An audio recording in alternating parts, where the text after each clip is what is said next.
I recently asked a friend what a leather item I could make for her son's birthday. She showed me a Hermes Rodeo horse charm. Now the challenge has just begun.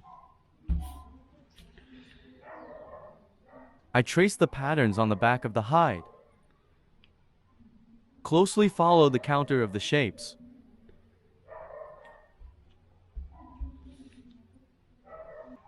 Then carefully cut out the shapes for stitching.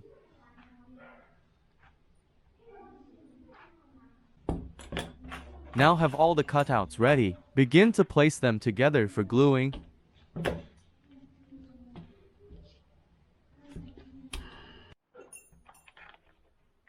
Oh no! No, I can't forget the mane and tail.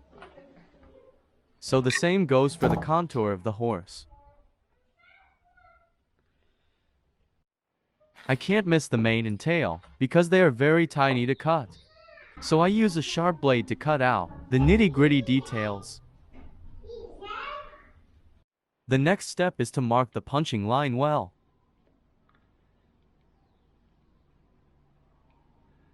So that you could punch where you should for final stitching. Before stitching up the main body, I need to put the saddle on.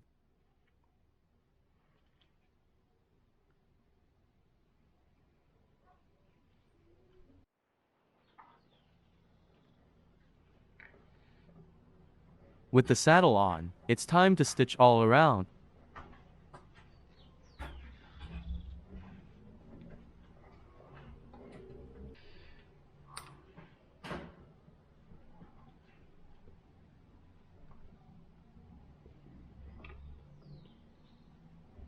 Keep stitching and stitching.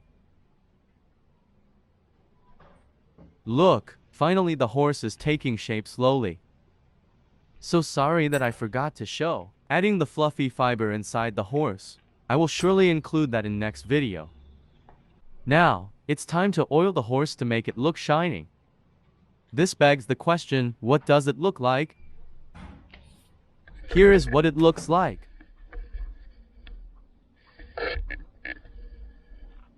If you like more creative contents like this, please follow for more.